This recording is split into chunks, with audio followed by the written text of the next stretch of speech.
പണം കണ്ടപ്പോ അച്ഛന്റെ കണ്ണു മഞ്ഞളിച്ചു അല്ലേ? അങ്ങനെ എന്റെ കുട്ടി പറയരുത്. ദരിദ്രനാ ഞാൻ. കാശിന് ഗത്യന്തരമില്ലാത്തവനാ. കൈ നീട്ടാനായി ഈ നാട്ടിൽ ഇനി ഒരാളും ബാക്കിയില്ല. എല്ലാം ശരിയാ. പക്ഷേ ഉള്ളിലെന്നും ഒരു ചിന്തയുണ്ടായിരുന്നുള്ളൂ. എന്റെ മോള് ഭാനു. അവള് വലിയ ആളാകുന്ന ഒരു ദിവസമുണ്ട്. അന്ന് നിവർന്നു നടക്കാനാ ഞാനിപ്പോ നട്ടല് വളച്ചു പിടിച്ചിരിക്കുന്നതെന്ന്. അച്ഛാ, ഒന്നും എനിക്കറിയാഞ്ഞിട്ടല്ല. കഥകൾ ഓരോന്ന് കേട്ടിട്ട് അയാൾ ഈ ജന്മം കാണാനുള്ള യോഗം ഉണ്ടാക്കല്ലേ എന്ന് പ്രാർത്ഥിക്കുന്നവളാ ഞാൻ. അതേ മനുഷ്യന്റെ അത് ഓർക്കുമ്പോഴാ. അയാളുടെ കാര്യം കളയു കുട്ടി.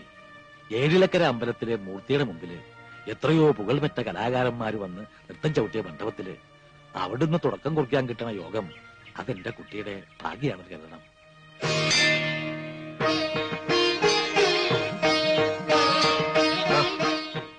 ചമയത്തിന് ഒരുക്കത്തിനുള്ള ഏർപ്പാടൊക്കെ മംഗലശ്ശേരി പത്തായപ്പേരിൽ ചെയ്തിരിക്കുക.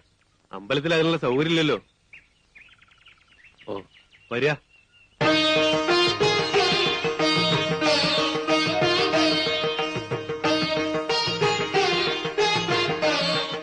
വരിക. ഇതാ പത്തായപ്പേരിലേക്ക്. ഒരുക്കെല്ലാം പൂർത്തിയായ ഇവിടുന്ന് പോവാം അമ്പലത്തിലേക്ക്.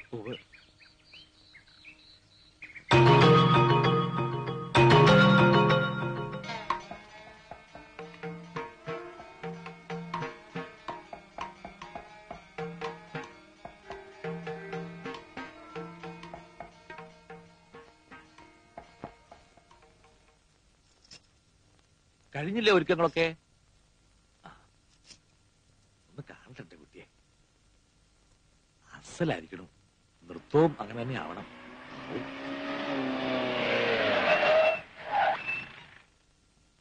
ഭാനുച്ചി, നീലകണ്ഠൻ ഇങ്ങോട്ട് വാ കുട്ടി. എന്തത്ര വിശേഷിച്ച് കാണാൻ? നീ ആ പൂവൊന്ന് വേറെ എടുത്തേ. നീലകണ്ഠൻ വിളിക്കുന്നു. എല്ലാരും പൂമുഖത്തേക്ക് വരാൻ പറഞ്ഞു.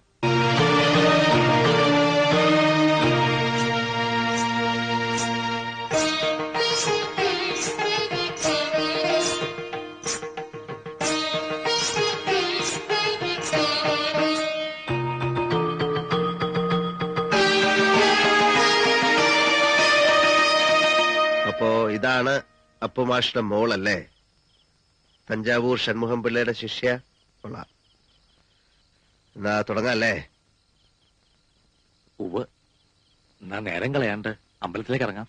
അമ്പലത്തിലല്ല, നൃത്തം എവിടാ നടക്കാ? ഇവിടെ. ഈ മംഗലശ്ശേരിയുടെ പൂമുഖത്ത് കാണാൻ നീലകണ്ഠൻ മാത്രം. പിന്നെ ഇവൾ അതിശയിച്ചിറക്കി വിട്ട എന്റെ കൂട്ടുകാരും. എന്താ മനസ്സിലായില്ലേ? പറഞ്ഞത് അമ്പലത്തിലെ പാട്ടുപുര. ആ, പലതും പറഞ്ഞിട്ടുണ്ടാവും. ഇപ്പോഴെന്താ പറയുന്നെന്ന് വെച്ചാ അതനുസരിക്കുക. താമസിക്കണ്ട. കൂടുതൽ സംസാരിക്കുന്നത് എനിക്കിഷ്ടമല്ല.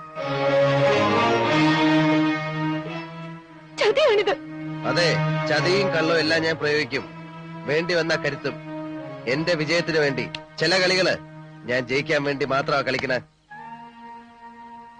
നിർബന്ധ ബുദ്ധി കാട്ടരുത്. പഠിത്തം കഴിഞ്ഞു വന്ന എന്റെ മോളുടെ അരങ്ങേറ്റാ ഇന്ന് നടക്കേണ്ടത്. അത് ഇങ്ങനൊരു ചുറ്റുപാടിൽ അലങ്കോലായാൽ മോളുടെ ഭാവിയെക്കുറിച്ച് ആദ്യമുള്ള ഒരച്ഛൻ പറയുന്നതാണ്. പ്രസംഗിക്കണ്ട. ഭാവം വളരെ ചീത്തയാണ്. സ്വരൂപം പുറത്തെടുക്കാൻ അവസരം ഉണ്ടാക്കണ്ട. നിങ്ങളുടെ ഭീഷണിക്ക് ഞാൻ വഴങ്ങിയില്ലെങ്കിലോ? നൃത്തം ചെയ്യാൻ എനിക്ക് വയ്യാന്ന് പറഞ്ഞാൽ? വയ്യാന്ന് നീ പറയില്ല. പറഞ്ഞ നൃത്തം മാത്രമാവില്ല, ഞാൻ നിന്നെ കൊണ്ട് ചെയ്യിക്ക.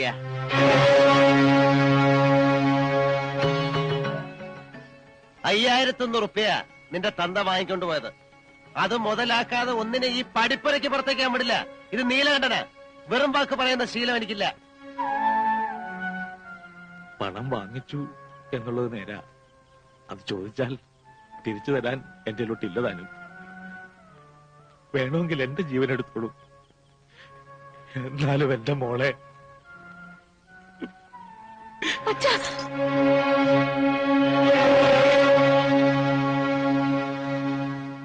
ഞാൻ തയ്യാറാണ്. അങ്ങനെ വഴിക്കുവാ.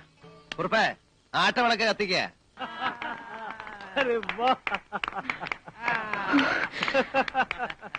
മതി മതി. ഇത്രയും മതി. മിടുക്കി, തകർത്ത് കളഞ്ഞു.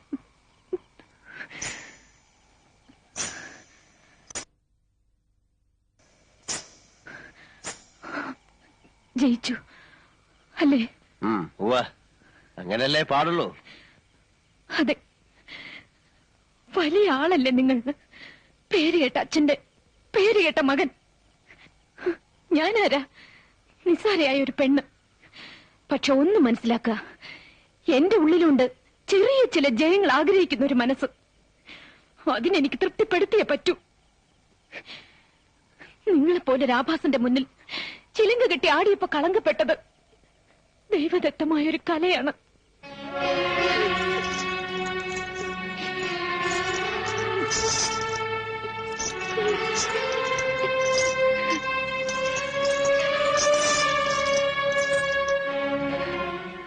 എന്റെ കാലുകൾക്ക് ഇനി ഈ ചിലങ്ക ഇടാനുള്ള യോഗ്യതയില്ല.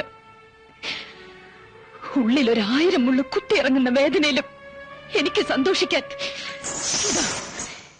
ഞാനിതിവിടെ ഉപേക്ഷിക്കാണ് എന്നേക്കുമായി.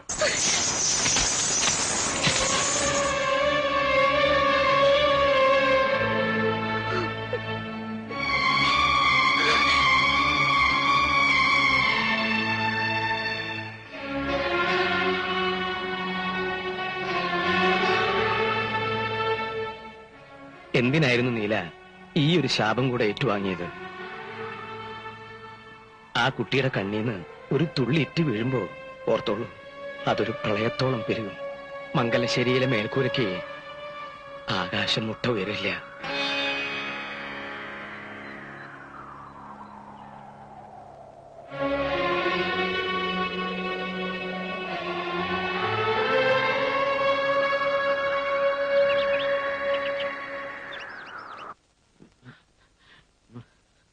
കുഴപ്പമായി. എന്താടോ? കല്ലൻ ചാക്ക് സീയെ ചെറിയാൻ പൊക്കി. ആരോ ഒറ്റിയതാ. മഫ്തിയിലാ വന്നേ. സർക്കിൾ ഓഫീസിലേക്കാ കൊണ്ടുപോയിരിക്കുന്നത്. ചെറിയാനല്ലെങ്കിലും നമ്മളോടത്ര സുഖത്തിലല്ലോ.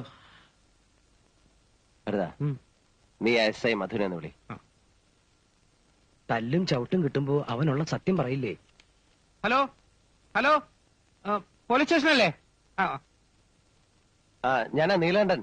SI അല്ലേ? ഉവ്വ. ഓഹോ, സബ് ജയില. ശരി, അങ്ങനെയാ. റിമാൻഡില്ല, സബ് ജയില്. അവിടം വരെ പോണം. വണ്ടി റെഡിയാക്ക്. അവൻ കുറ്റം ഏറ്റിരിക്കുക. ചതയ്ക്കാൻ ഇനി 1 ഇഞ്ച് സ്ഥലം ശരീരത്ത് ബാക്കിയില്ല മുതലാളി. ഈ തടി പോക്ക. ഇനി ഇതുകൊണ്ട് ജോലി എടുത്ത് കഴിയാവും തോന്നുന്നില്ല. എന്ത് സഹായത്തിനും ഞാൻ പുറത്തുണ്ട്, പേടിക്കണ്ട. എന്നങ്ങനെ ഒരു വാക്ക് പറഞ്ഞോണ്ടായില്ലോ സാറേ. പിന്നെ വളച്ചു കെട്ടാതെ കാര്യം ഞാനങ്ങ് പറയാം. ഒരു തുക കൈ കിട്ടണം. പെണ്ണും പിള്ളേരും പട്ടിണിയായിരുന്നല്ലോ. എന്താ വേണ്ട? 5 ലക്ഷം. ഇതിലൊരു പേശല് വേണ്ട. എന്റെ അളിയൻ വരും. തുക അവന്റെ കിട്ടണം. അതിനെന്തെങ്കിലും മാറ്റം വന്നാ ഉള്ള സത്യം കോടതിയിൽ തുറന്നു പറഞ്ഞ് ഞാൻ തടിയൂരി എടുക്കും. ഈ 5 എന്നൊക്കെ പറയുന്നത് മുതലാളിക്കൊരു തുകയാണോ? ഏറ്റു.